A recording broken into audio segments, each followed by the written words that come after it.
నేను Nagendra. Welcome to my channel Telugu solo traveller.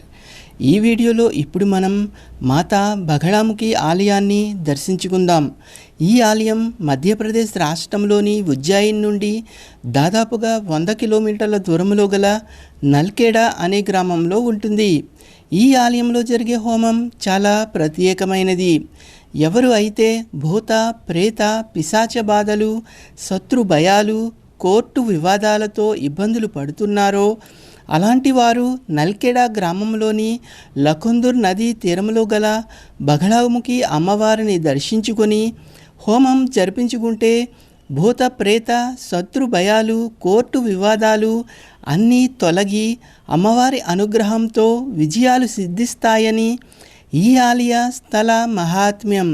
ఎన్నికలలో విజయం సాధించాలి అనుకునేవారు కూడా ఈ అమ్మవారిని దర్శించుకొని హోమాలు జరిపించుకుంటారు.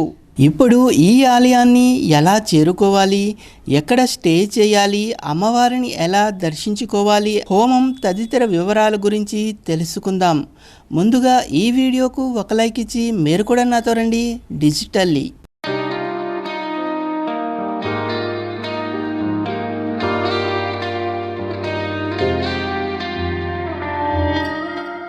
ఇప్పుడు మనం సికింద్రాబాద్ రైల్వే స్టేషన్ వద్ద ఉన్నాం. నా ట్రైన్ రాత్రి 9 గంటలకు ఉంది. ప్లాట్ఫామ్ నెంబర్ 10 నుండి ఇప్పుడే మన ట్రైన్ బయలుదేరింది. ఈ train number 07115 Hyderabad Jaipur special fair. మన ట్రైన్ రేపు సాయంత్రం 5 గంటలకు ఉజ్జయినికి చేరుకుంటుంది.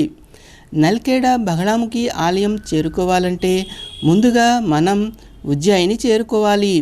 ఉజ్జయిని చేరుకోవడానికి తెలుగు రాష్ట్రాల నుండి రైళ్లు అందుబాటులో ఉన్నాయి. ఫ్లైట్లో నల్కేడా చేరుకోవాలి అంటే సమీప ఎయిర్పోర్ట్ వచ్చి ఇండోర్ ఎయిర్పోర్ట్. ఇండోర్ నుండి క్యాబ్ లేదా బస్సులో నల్కేడా చేరుకోవచ్చు. ఇండోర్ నుండి నల్కేడా వచ్చి దాదాపుగా 156 కిలోమీటర్ల దూరంలో ఉంటుంది. అలాగే ఈ ఆలయం ఉజ్జయిన్ నుండి 100 కిలోమీటర్ల దూరంలో ఉంటుంది. నేను ఉజ్జయిని యాత్రలో భాగంగా నల్కేడా వెళ్తున్నాను. మన ట్రైన్ సాయంత్రం 5 గంటలకు ఉజ్జయిని జంక్షన్ రైల్వే స్టేషన్ చేరుకుంది. ఉజ్జయిన్ నుండి నల్కేడా 100 కిలోమీటర్ల దూరంలో ఉంటుంది. ప్రయాణ సమయం 3 గంటలు పడుతుంది. అందువల్ల ఈరోజు ఉజ్జయినిలోనే ఉండి మహాకాల్ దర్శనం చేసుకొని రేపు ఉదయం నల్కేడా వెళుతున్నాను. నేను మహాకాళ ఆలయం వద్ద రూమ్ తీసుకున్నాను. దీనికి 1200 ఛార్జ్ చేశారు.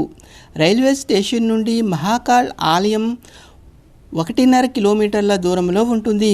ఆటోలు, ఈ రిక్షాలు అందుబాటులో ఉంటాయి. మరునాడు ఉదయం 7 గంటలకు ఉజ్జయిన్ నుండి నల్కేడాకి బస్సు ఉంది.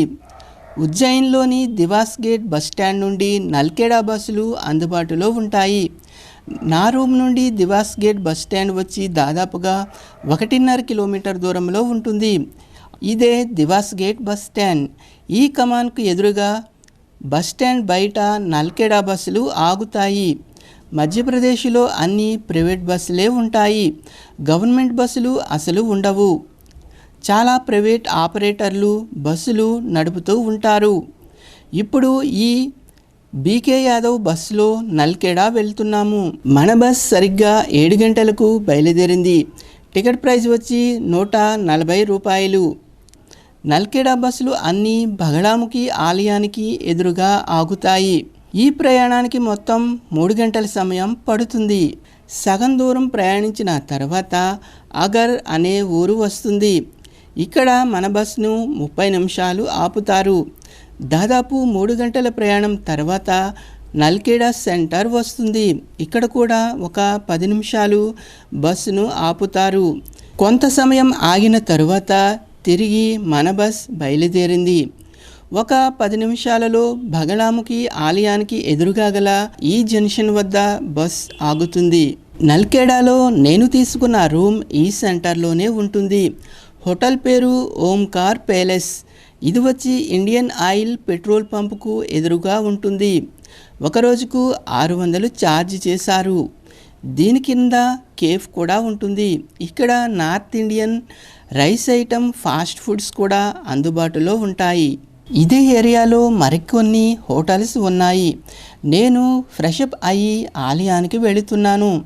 మన హోటల్ నుండి బగలాముఖి ఆలయం వచ్చి దాదాపుగా 300 మీటర్ల దూరంలో ఉంటుంది.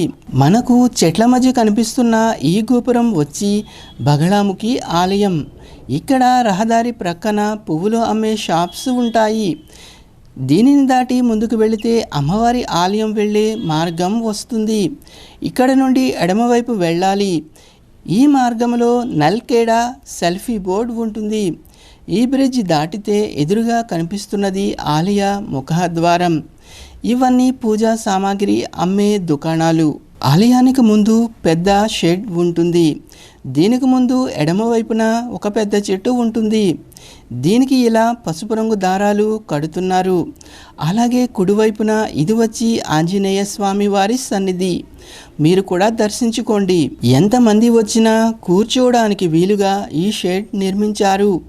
షెడ్ గోడపై అమ్మవారి వివిధ అవతారాలకు చెందిన చిత్రాలను చిత్రీకరించారు. ఇది వచ్చి ప్రధానాలయ ప్రవేశ ద్వారం.